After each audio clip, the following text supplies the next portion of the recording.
우리 한국 사람들은 밥 먹을 때 숟가락하고 수저를 숟가락이나 수저나 마찬가지죠. 젓가락 그렇게 사용하죠. 그리고 서양 사람들, 미국, 서양, 유럽은 포크하고 나이프를 사용합니다. 근데 제가 가만히 생각해 보니까 숟가락이 보편적인 식사 도구가 아니에요. 영국에 1년 넘게 살았는데 아무리 생각해 봐도 공적으로 이렇게 식사하는데 수저를 사용해 본 적이 없는 것 같아요. 집에서만 사용하고. 그러니까 음식 문화 때문에 그런 것 같아요. 주로 국물 먹는 게 없으니까 그저 나이프하고 포크로 충분히 했던 것 같아요. 근데 이제 우리가 식사 도구로 우리 한국처럼 중국이나 일본처럼 숟가락하고 젓가락 그리고 포크 나이프를 사용하는 걸로 전 세계가 그렇게 사용한 걸로 생각하는데 아닙니다. 제가 자료를 보니까 의외로 이런 식사 도구가 전혀 없이 손으로만 밥 먹는 나라가 어마어마하게 많다는 걸 발견했어요. 가까이 우리 동남아시아만 해도 태국, 필리핀, 인도, 인도네시아 전혀 숟가락, 젓가락 없습니다. 포크와 나이프도 없고요. 중동 아랍 국가에도 보면 많은 나라들이 그렇습니다. 재밌는 것은 사우디아라비아나 동남아시아 몇 나라들도 그러는데 왼손 가지고는 식사하지 않습니다. 그리고 왼손으로는 사람하고 이렇게 악수하지 않고 왼손으로 서류 이렇게 주고받고 했다간 큰일 납니다. 왼손은 주로 용변을 본 뒤에 화장실에서 용변을 처리하는 손으로 사용하거든요. 화장지 필요 없고 이게 굉장히 위생적입니다.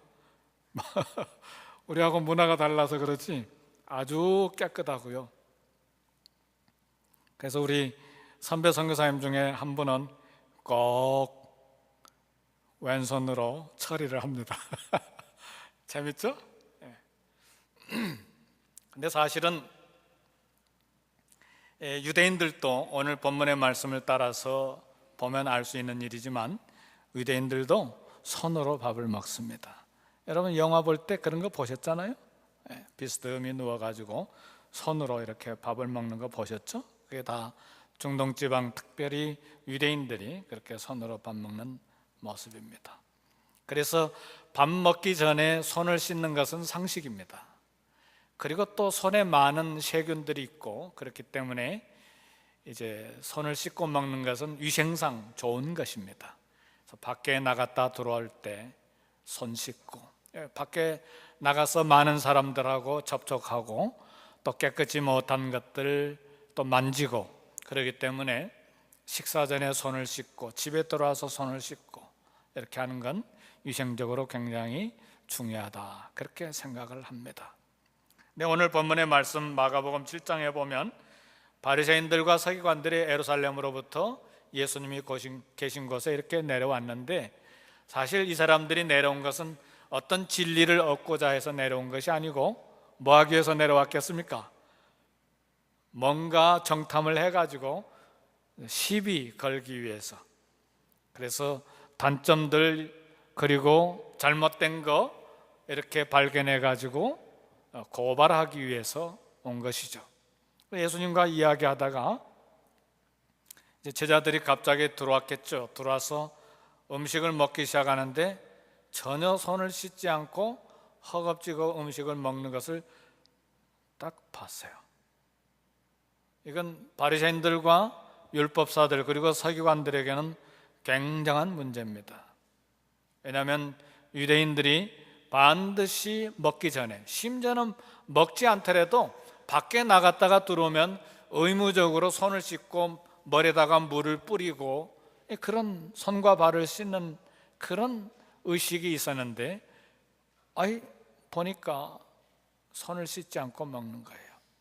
근데 이제 이 말씀 준비하다가 가만히 생각해 보니까 예수님께서 오병이어의 기적을 일으키시면서 거의 5,000명, 수만 명 되는 사람들을 먹이셨는데 그 들에서 포크하고 나이프가 있었을까요? 가만히 생각해 보니까 숟가락도 없고 젓가락도 없고 손으로 먹었다 그런 생각이 들어요. 그렇죠? 다 유대인의 의식법에 걸린 것이죠.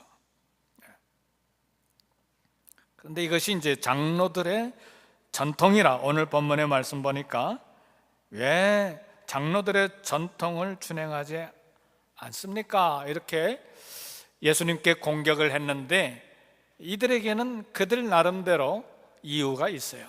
왜냐하면 이것이 손을 씻는 것이, 손을 씻고 밥을 먹는 것이 위생상 그렇게 한 것을 벗어나서 이것이 장로들의 전통이 됐고 종교의식으로 발전했습니다. 그리고 어디까지 발전했느냐면 만약 이렇게 하지 아니하면 죄를 짓는 것으로까지 발전이 됐어요. 그래서 이 사람들이 손을 씻는 것은 이제 위생상 손을 씻는 것이 아니고 죄를 씻어내는 의식법으로 발전한 거예요. 그래서 이렇게 하지 아니하면 죄를 짓는 것으로 이렇게 생각하고 하여튼 부지런히 손을 씻고 손을 씻지 아니하면 이렇게 예수님 제자들을 공격하는 것처럼 정죄하는 데까지 나가게 된 것입니다. 사실은 손을 씻는 것은 하나님 앞에 나아가는데 깨끗한 마음을 가지고 나간다는 상징적인 행동입니다.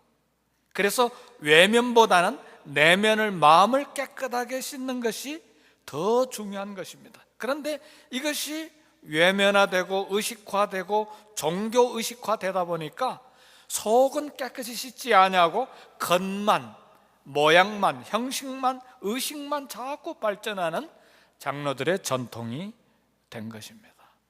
그래서 우리 예수님이 그걸 이제 꼬투리 잡아가지고 제자들을, 예수님을 공격하는 이 바리새인들과 서기관들 앞에서 이렇게 말씀합니다. 6절 7절 이르시되 이사야가 너희 외식하는 자에 대하여 잘 예언하였도다.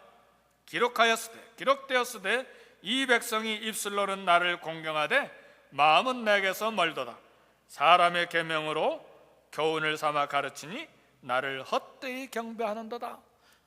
그러니까 하나님의 말씀으로 교훈하고 가르치는 것이 아니고 사람의 의식, 사람의 형식, 사람의 전통으로 가르치는 것이 하나님을 헛되게 경배하는 것이 됐다는 말이에요.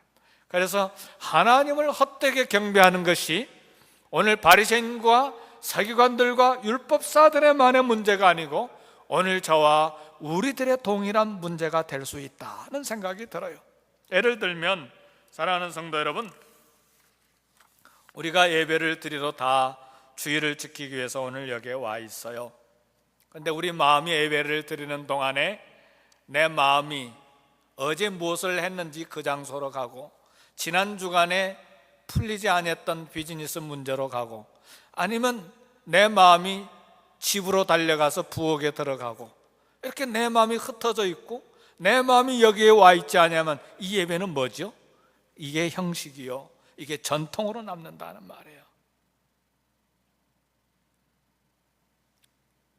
우리 지난주에 우리 교회 리더십 훈련하면서 어떻게 예배를 드려야 되는지 우리 같이 훈련받고 공부했어요. 하나님은 영이시니 예배하는 자가 영과 진리로 예배할지니라. 영이라는 말은 온 마음, 온 영혼을 다해서 내 마음을 여기다 두고 예배를 드려야 된다는 말이에요. 진리라고 하는 것은 예수 그리스도를 말하지만 또 다른 해석은 진실하게 진정하는 마음을 가지고 예배를 드려야 된다는 말이에요. 그래서 몸만 여기 와 있고 내 영혼은 없고 진실한 것이 없이 예배를 드리면 이것이 바로 외식하는 것이요, 이것이 바로 형식이요, 전통적으로 그냥 전통에 따라서, 습관을 따라서 예배를 드리게 된다는 말이죠. 우리 찬양도 역시 마찬가지예요. 아름답게 열심으로 그리고 아름다운 곡을 골라서 찬양을 하지만, 그렇게 찬송을 드리지만, 그러나 그 가사에 내 마음을 실지 아니하면, 내 영혼을 담아서 찬양하지 아니하면 우리의 입술로, 우리의 기술로만, 우리의 목소리로만 찬양하는 것이지 그것이 하나님 앞에 상달되는 찬양과 우리 찬송이 되겠느냐는 말이죠. 그래서 나는 그래도 찬송가를 하나님 앞에 드렸으면 좋겠어요. 아닙니다. 우리 젊은 사람들은 복음성이 우리에게 감각이 더 맞아요. 여러분, 이런 곡의 형식은 중요한 게 아니에요. 진짜 찬양을 드리려면 이스라엘 사람들로 되돌아가야 돼. 아니면 적어도 네덜란드 화란 사람에게 돌아가야 돼.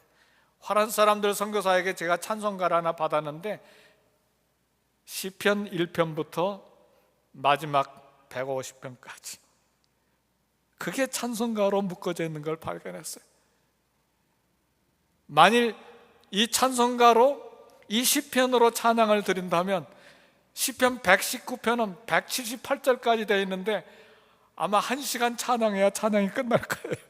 그 한 가지만 가지고도. 여러분, 형식이 중요한 게 아닙니다. 찬송가로 예배 드릴 것인가, 복음성가로 예배를 드릴 것인가, 그게 중요한 것이 아니고 내 영혼과 마음을 그 가사에 실어서 하나님 보좌에 상달되는 찬양을 내 영혼으로 찬양하는가, 그것이 중요한 거예요. 그렇지 않으면 형식만 남고 전통만 남게 돼 있고 외식만 남게 돼 있다는 말이에요. 우리 예배를 드리는 것도 역시 마찬가지예요. 성도 여러분, 어떤 순서가 앞에 있든 어떤 순서가 뒤에 있든 그게 중요한 게 아니에요. 아니면 어떤 순서를 더 넣어서 예배 드리는 것이 효과적이겠는가? 교동문을 넣어볼까? 주기도문을 넣어볼까? 사도신경을 넣어볼까? 이것 빠뜨렸다고 예배가 안 되는 것이 아니에요. 아니, 이것을 다 암기해가지고 보지 않고 사도신경을 다 외웠다고 참예배를 드리는가? 아닙니다.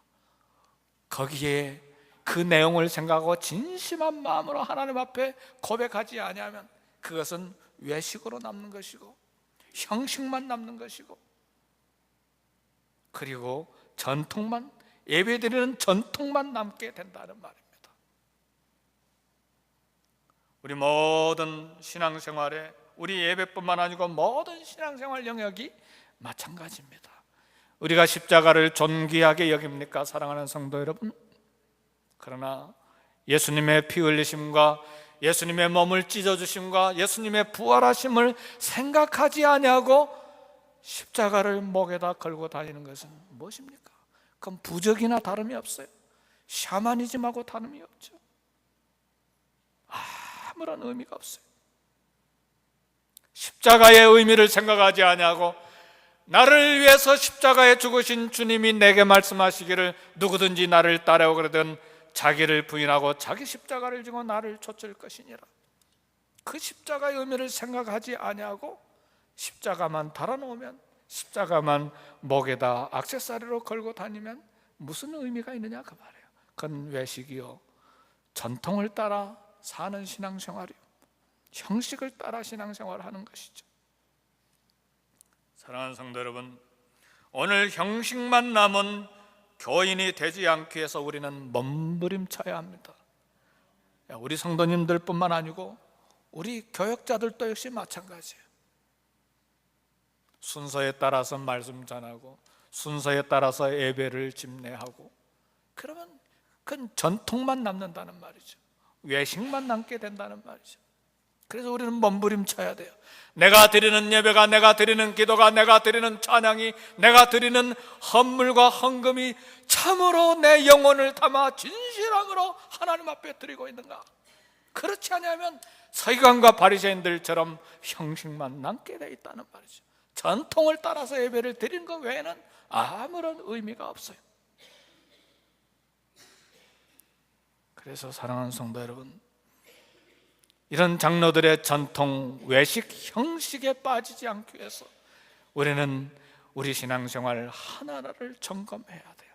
그리고 그 은혜를 어디에서 잃어버렸는지 점검해야만 합니다.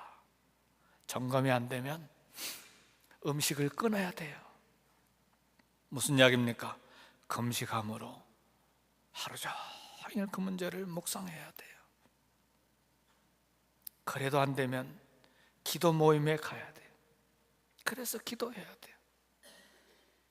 사랑하는 성도 여러분, 이런 영적인 문제, 이런 예배의 문제, 이런 진실한 신앙생활의 문제를 해결하기 위해서 하나님 앞에 몸부림쳐야만 해요. 그렇지 않으면 우리가 1년 내내 예배 드리는 예배가 전통을 따라서, 형식을 따라서 몸만 여기 와 있을 뿐이에요.